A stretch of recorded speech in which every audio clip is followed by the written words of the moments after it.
ಬಹಳ ಚೆನ್ನಾಗಿದೆ. ಎಲ್ಲಿ ಸಿಗುವುದು? ರಾಮ ಧ್ಯಾನವನ್ನು ಮಾಡಿದರೆ ಅಲ್ಲೇ ಸಿಗುವುದು. ಓಹೋ, ಹೌದೇ? ಹಾಗಾದರೆ ನೀನು ಇಲ್ಲಿ ಹೋಗಬೇಕಾದ್ರೆ ನಮ್ಮ ರಾವಣೇಶ್ವರರ ಉತ್ತರರಿರುವರು, ಅವರನ್ನು ಕರೆದುಕೊಂಡು ಬರುವೆನು. ಅವರನ್ನು ಹೋರಾಡಿ ನಂತರ ನೀನು ಇಲ್ಲಿ ಹೋಗಬೇಕು. ಹಾಗೆ ಆಗಬಹುದು. ಇಲ್ಲಿ ಎಲ್ಲೂ ಹೋಗಬಾರ್ದು. ಹೋಗಲ್ಲ. ಎಷ್ಟು ಜನ ಇರುವರು ಅವರನ್ನು ಕಳಿಸಿ. ಹಾಗೆ ಆಗಿದೆ.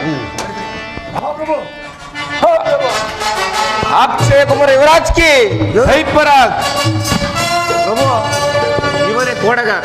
ಅದನ್ನು ವಿಚಾರಿಸಿ ವಿಚಾರಿಸ್ಕೊಳ್ಳೋಣ.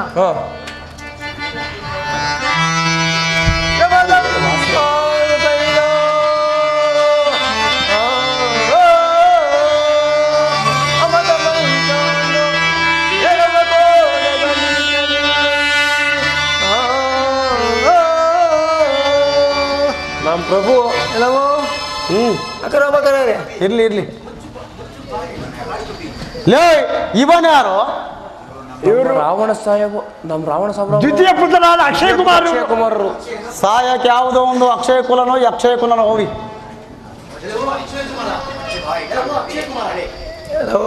ಎಲ್ಲವೋ ಮುಚ್ಚು ಬಾಯಿ ಕಾಡು ಕಪಿ.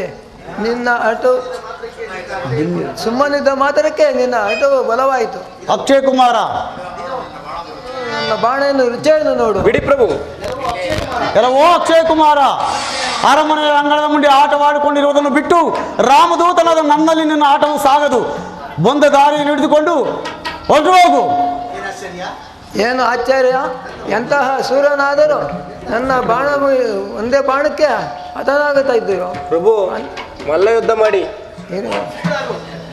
ಹೊಡಿದ ಇದು ಕೊಡಗ. ಮಲ್ಲ ಯುದ್ಧ ಮಾಡು. ಪ್ರಭು,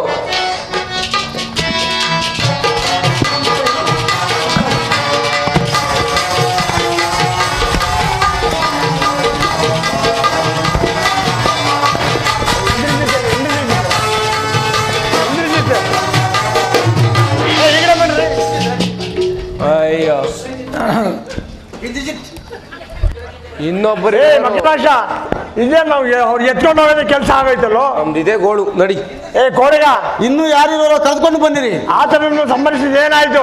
ರಾವಣ ಜ್ಯೇಷ್ಠ ಪುತ್ರ ಇಂದ್ರಜೀವರಾಜ ಆಗಲಿ, ಕರೆದುಕೊಂಡು ಬರಬೇಕು. ನಾವೇ ವಿಚಾರಿಸ್ಕೊಂತಾರೆ. ನಡಿ. ಆಗ್ಲಿ ಆಗ್ಲಿ, ಕರೆದುಕೊಂಡು ಬನ್ನಿ.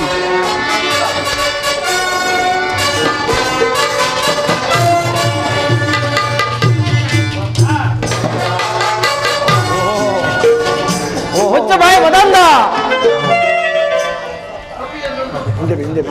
ಪ್ರಭು, ಆ ಗಪ್ಪಿಯನ್ನು ಸಂಹರಿಸಿ ಪ್ರಭು. ಮುಚ್ಚ ಬಾಯಿ ಮುಚ್ಚಂದ ಮಾಧವ. ಕಪಿಯೊಂದನ್ನು ಮುಟ್ಟಿಸಬಾರದೆಂದು ನಾನು ಸುಮ್ಮನಿದ್ದರೆ ನಿಮ್ಮ ಹರಟು ಜಾಸ್ತಿವಾಯಿತು. ನೀನ್ ತಮ್ಮನ್ ಸಾಯಿಸಿದ ಅದೇ ಪ್ರಭು. ಇದೋ ನೋಡು, ಅಸ್ತ್ರವನ್ನು ಪ್ರಯೋಗಿಸುವೆನು. ಬಿಡಿ.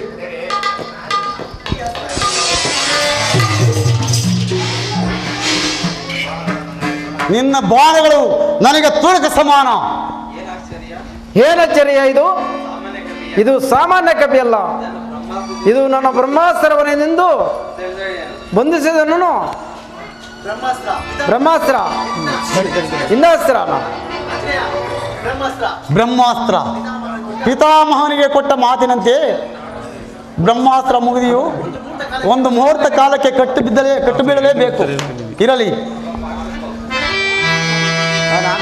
ಬಿಡಿ ಪ್ರಭು, ಬ್ರಹ್ಮಾಸ್ತ್ರ ಬಂದು ಬಿಡುವೆನ ಬ್ರಹ್ಮಾಸ್ತ್ರವನ ಜನಕನುಂಡ ಹಲಮನ ದೀಕ್ಷಕ ಮೆರವ ಓಡಗನೆಲ್ಲ ಹೋಗ್ತೇನ ಸೇಳ್ಪ.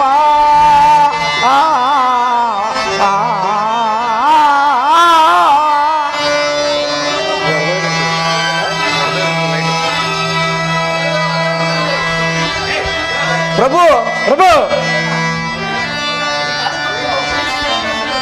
ಈ ಕಾಡು ಕಪಿಯನ್ನು ಹೇಳಿದಂತೆ ಮಾಡು. ಅಲುಗಾಡಿಸಲು ಆಗುವುದಿಲ್ಲವಲ್ಲ. ಈತನಿಗೆ ಸಿಹಿಯಾದ ನಾಮವನ್ನು ಹೇಳಿ ಬರಬಹುದಿಲ್ಲ. ಹೇಳೋಣ. ರಾಮ ರಾಮ ರಾಮ ಸೀತ, ರಾಮ ರಾಮ ರಾಮ ಸೀತ, ರಾಮ ರಾಮ ರಾಮ ಸೀತ, ರಾಮ ರಾಮ ರಾಮ.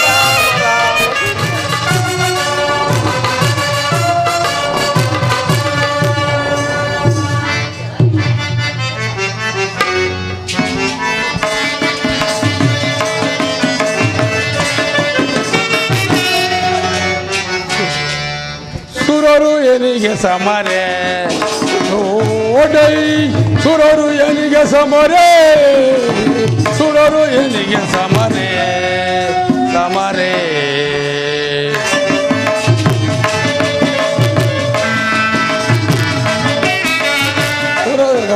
ಗಂಧರ್ವರೇ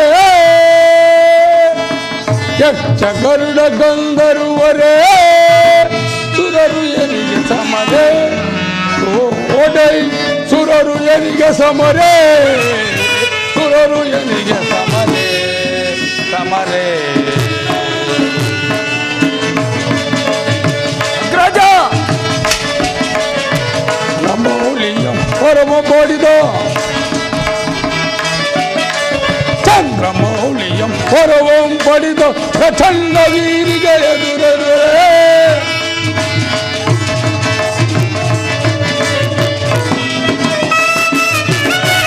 ಚಂದ್ರಮೌಳಿಯಂ ಪರವಂ ಪಡಿದ ಪ್ರಚಂಡ ವೀರಿಗೆ ಎದುರಿರುವರೇ ಸುರರು ಎನಿಗೆ ಸಮರೆ ಓಡೈ ಸುರರು ಎನಿಗೆ ಸಮರೆ ಸುರರು ಎನಿಗೆ ಸಮರೆ ಸಮರೆ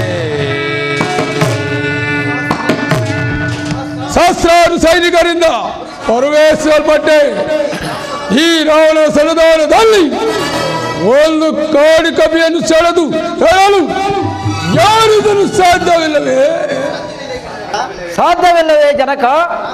ನಾನು ಬಂಧಿಸಿ ತಂದಿದ್ದೀನಿ ಆ ಕಪಿನ. ಫಲ ಫಲ ಎಂದು ಕುಮಾರ ಅದು ಸಾಮಾನ್ಯದ ಕಪಿ ಅಲ್ಲ, ಅದು ಬಂಧಿಸಿ ತಂದಿದ್ದೀನಿ. ಅದು ಬ್ರಹ್ಮಾಸ್ತ್ರವನಿಂದ ಅದು ಬಂಧಿಸಬೇಕಾದ್ರೆ ಅದು ಬ್ರಹ್ಮಾಸ್ತ್ರವನಿಂದನೇ ಬಂಧಿಸಬೇಕು.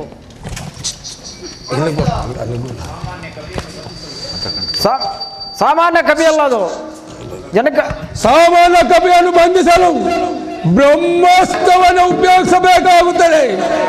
ಸಿದ್ಧ ಇಲ್ಲ, ಸೆಳೆದುಕೊಂಡು ಬನ್ನಿ ಅವನನ್ನ. ಆ ಕಪಿ ಇದೆ, ಇದೇ ಶಿಕ್ಷೆ ಕಪಿಗೆ.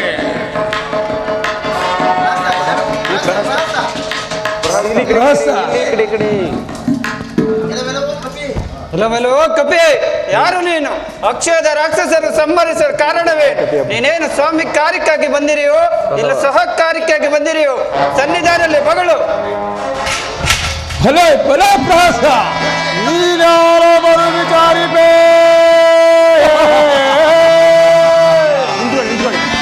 ನೀನಾರ ಬರು ವಿಚಾರಿಪೇ ಮಣಿಗರಸನು ಮೇಲ್ ಪ್ರಧಾನನು ಪೇಳ್ ಮರುತ್ತರವಾ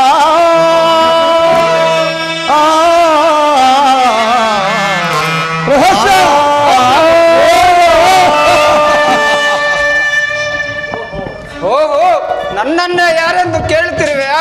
ರತ್ನ ಖಚಿತವಾದ ಸಿಂಹಾಸನ ಮೇಲೆ ಆರಾಧಿಸುತ್ತಿರುವ ದಶಕಂಠನ ಮುಖ್ಯಮಂತ್ರಿಯಾದ ನಾನು ರಹಸ್ಯನು ನಾನು. ಈಗ ಬ್ರಹ್ಮಾಸ್ತ್ರದ ಅವಧಿಯೂ ಮುಗಿಯಿತು. ಓಹೋ, ಈ ನಾರಿ ಚೋರನು ಉನ್ನತವಾದ ಆಸ್ಥಾನದ ಮೇಲೆ ಕುಳಿತು ನನ್ನ ರಾಮದೂತನಾದ ನನ್ನನ್ನೇ ವಿಚಾರಿಸುತ್ತಿರುವನು. ಛೇ, ನಾನು ಇಲ್ಲಿ ನಿಂತು ಹೇಳಿದರೆ ನನಗಲ್ಲಿದ್ದರೂ ಈ ನನ್ನ ಲಾಂಗೋಲಕ್ಕೆ ಅಪಮಾನಕರ. ಆದ್ದರಿಂದ ನಾನೇ ಒಂದು ಉನ್ನತವಾದ ಸಿಂಹಾಸನವನ್ನು ನಿರ್ಮಿಸಿಕೊಂಡು ಆತನಿಗೆ ಉತ್ತರವನ್ನು ಹೇಳುವೆನು. ರಾಮ ರಾಮ ರಾಮ ಸೀತಾ ರಾಮ ರಾಮ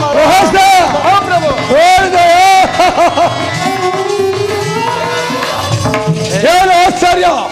ಹಿಂದೆ ನಾನು ಕೈಲಾಸಕ್ಕೆ ಹೋಗಿದ್ದಾಗ ನಂದೀಶ್ವರನನ್ನು ಅಪಮಾನ ಮಾಡಿದ್ದೇನೇನು? ಆತನೇನಾದರೂ ಈ ರೂಪದಿಂದ ಬಂದು ಇಷ್ಟು ಅನರ್ಥ ಕಾರ್ಯಗಳನ್ನು ಮಾಡಿರಬಹುದಲ್ಲವೇ? ಎಷ್ಟು ಅನರ್ಥಕ್ಕೆ